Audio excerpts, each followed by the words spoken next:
Welcome to Wrong Time Watch. My name is Kevin, and today we're going to talk about my top 5 watches from my collection. A little bit of an asterisk to that because I can't really decide on what my top 5 watches would be, meaning which watches I would keep in my collection. But I can tell you for sure a few of them will be staying in my collection for a very long time and hopefully passed down to my children. But also in no particular order, not necessarily, but the Rolex Submariner 124060, first Rolex that I have bought, and the only Rolex I bought from the authorized dealer.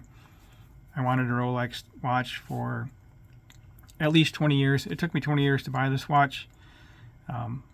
So yeah, very happy to have this in my collection. Actually, I originally wanted the Explorer 39, and I put my name in for that. I think I was waiting for about 6 months or so, and then the 39 got discontinued. 36 came out, and so I transferred my my list over to the 36. Decided, you know what, it's not for me. It's just a little bit too small, and this one on the list, and I ended up getting this a couple years ago now. The time flies. So the next watch, I'll put all these watches on my wrist too at the end of the video. So this one, I will always have a Speedmaster in my collection. I've been thinking about upgrading to the current Speedmaster. I think this is the 1863. This is the sapphire top and bottom. I always get mixed up between 1861 and 1863. But I would like the current version of the sapphire sandwich, or perhaps I will upgrade this one to the bracelet from that one. But always been a fan of NASA.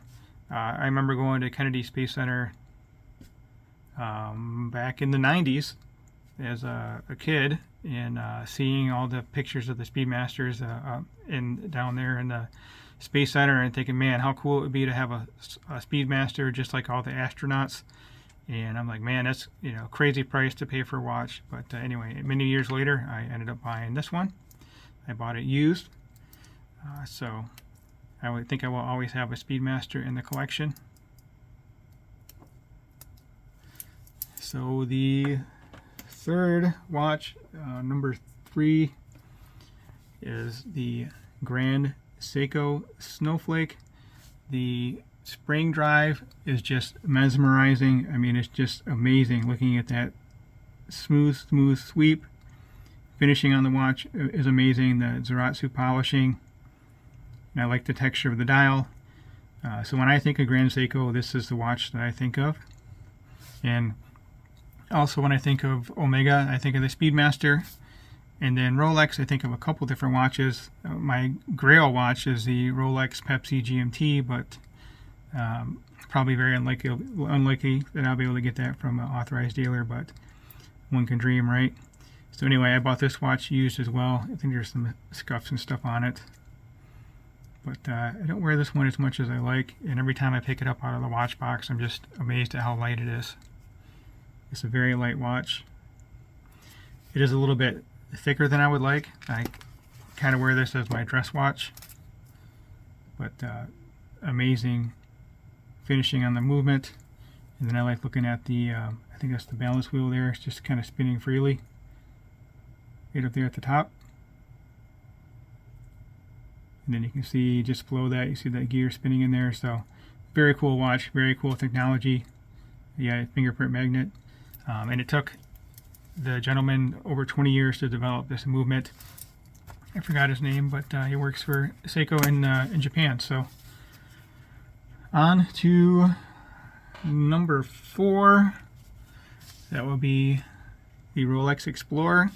I've had this for a few months now, and I still think I prefer the Submariner over the Explorer, even though the Explorer is the Rolex that I wanted.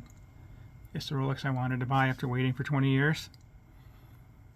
But I'm really happy having both of these watches in my collection, and I can't see myself selling either of them. So I think I would have a hard time picking just 3 for a top 3. Originally I was thinking it would be Submariner, Speedy, and Snowflake, but I don't know. I just can't see selling the Explorer either, so I think this would be for sure a 4-watch collection. And then the 5th watch, I'm having a hard time with that one. And I'll show you my choices for the 5th watch. So Tudor Black Bay 58, the first luxury watch that I bought from an authorized dealer. Before buying this watch, I've had a number of luxury watches that I bought secondary. I think I had the Snowflake before the Black Bay 58. I really don't remember. Probably should have kept better track of what watches I purchased for how much and how much I wear them, but not too good at keeping track of that. But I get a really good feeling, a warm feeling. It's hard to explain, but when I put this watch on, I don't know, I just really like it. It's a good looking watch. It fits my wrist really well. It's nice and thin for a 200 meter dive watch, and you can see I do wear it. It's got scuffs on it, just like the Submariner. These things seem to scuff up pretty easily, and I think I take pretty good care of them. But you know, when you wear watches, they attract scratches and scuffs. The only thing that I would change on this would be the clasp. It's not the best. I mean, it feels really high quality. I would just like to have some sort of on-the-fly micro adjustment. And then the riveted bracelet, you know, I could take it either way. It doesn't detract me from the watch, but I'm also not attracted to it either. So it is what it is. But yeah, very nice bezel action on this one. And I like the gilt. Before this watch, I never really liked gilt dials, the gilt color, but this watch looks really good. So that was 5 watches. I have 2 more. Yeah, I don't know which one I would do. You know, in some cases it doesn't make sense to have the Black Bay 58 because I have the Submariner. Well, it's a dive watch. You can take a little bit of rolling around on the table here.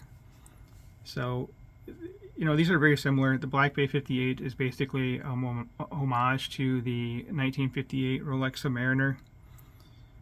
Some folks say there's really not room for both of these in my collection, but, you know, I like them.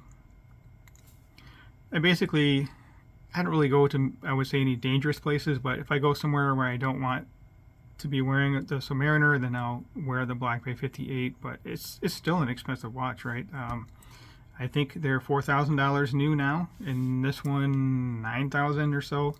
So it's not a cheap watch, but I guess I would feel better about losing this one than losing this one, even though I have insurance, but I don't know. So anyway, getting off track. I really like this watch as well. The SJE093. It's a modern recreation of the 62 Mas, Seiko's, and Japan's first dive watch. So, very cool watch. Typically, I'm not a fan of watches with the date windows, but this watch has helped change my opinion on that. It has a framed-in date window. It looks like it's supposed to be there. It's a very good-looking watch as well. And you know, the Snowflake does have a date window as well, which is framed in, but it looks very purposeful. It looks like it's supposed to be there. It's not just a cutout in the dial. And speaking of having a date that's just a cutout in the dial, we go on to my Sinn U50. Quite the departure from the rest of my watches. Everything else kind of looks like a luxury watch. This just looks like a tactical military type watch, but it's 500 meter water resistant, and it's thinner. I think it's thinner than all the other watches I have on the table here. I think this is under 11, and this one's right around 12. The SJE093 is pretty thin as well, but the tegimented bracelet, the tegimented bezel. This is the Sinn U50 T SDR. the clasp is a little bit of a disappointment, but that's basically how they are in all Sinn watches. So I went through 7 watches for my top 5 watches for my collection.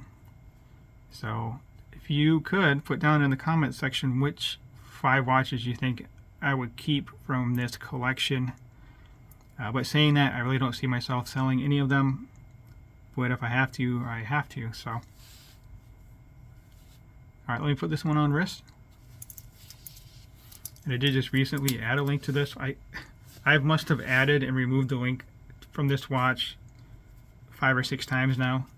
Right now it's a little bit loose for my preference, but when I take that link out, it's a little bit too tight, and if I try to move the watch, my skin ends up moving instead of moving the watch on wrist. So it's a little bit looser than what I want.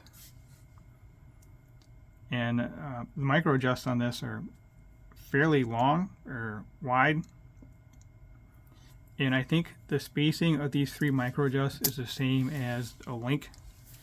So it would be nice if these micros were a little bit closer to each other. The links are a little long, and I think the Black Bay 58 kind of suffers from that as well. I actually have on here the Seiko Uncle Straps half link right there, and that's helped me kind of fine tune it onto my wrist. Not sure why that is getting the galling on there, but anyway. So I'll put this one on wrist. The second smallest watch here, I think this one's a 40. This is a 39. And then the SJE is a 38 millimeter dive watch. I wouldn't want to go any smaller than that. And I still haven't seen the Black Bay 54 in person yet, which is a 37 millimeter watch. This is 39, and then this is a 38.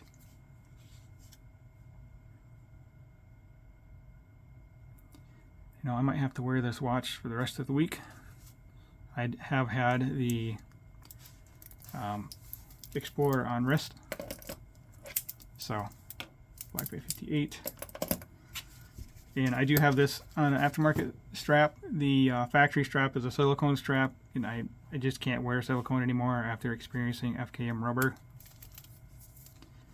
This is the Artem Hydroflex, which is FKM rubber on the underside, and the top is, it looks like sailcloth. I don't think it's actually sailcloth, but it has a look of sailcloth. And this is on the quick deployant clasp. So, I'm a bracelet guy, and this is the only watch of the 7 here that's not on a bracelet. So I'm still trying to find the perfect strap for me on this one, but I've been enjoying this one here. So just a quick look at that. The bezel, this is probably my least favorite bezel action of the bunch on the table here.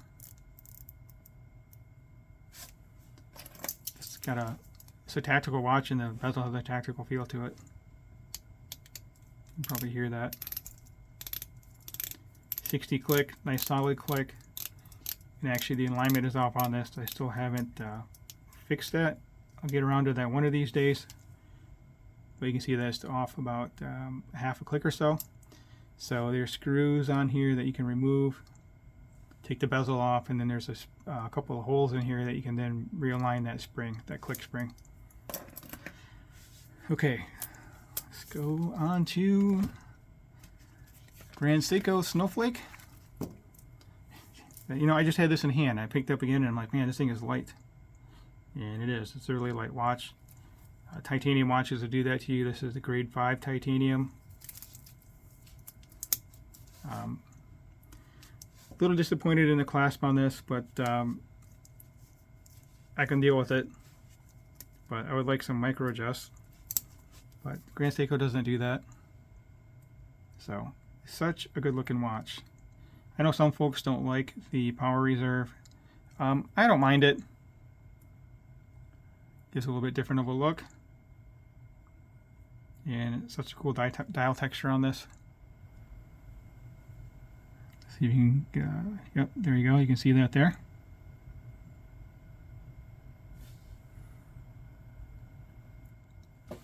Let me know which of these watches is your favorite from my collection. Appreciate hearing your feedback there. The new bracelet will take these male center links of the end link and they become female, and each of the links is a lot smaller as well. It's such a nice looking bracelet. I've had it in person. It feels a lot better too. Doesn't have this big clunky clasp. Last time I called Omega, it's $800 for that bracelet. Price may have gone up since then. But it's not uncomfortable on my wrist. I just think the new bracelet would make it even more comfortable. And that one does taper as well. This is 20 millimeter. Actually, this might taper. I can't remember if it tapers or not. I don't think it does. But anyway, the new one tapers a lot more than this one does.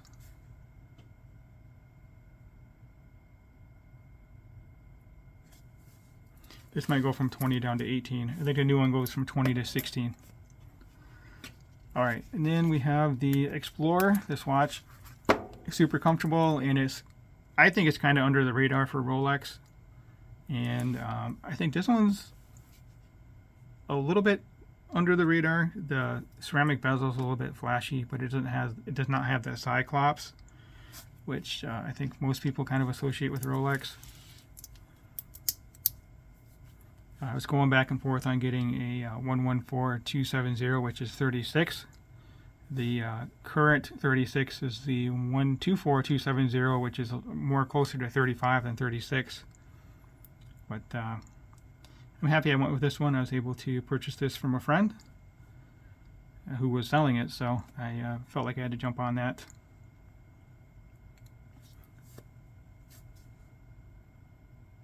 Yeah, very cool watch. And this doesn't have on-the-fly adjustment either, but you do get the easy link, so you can just pop it out for an extra 5 millimeters if you do get the wrist swell. And then we have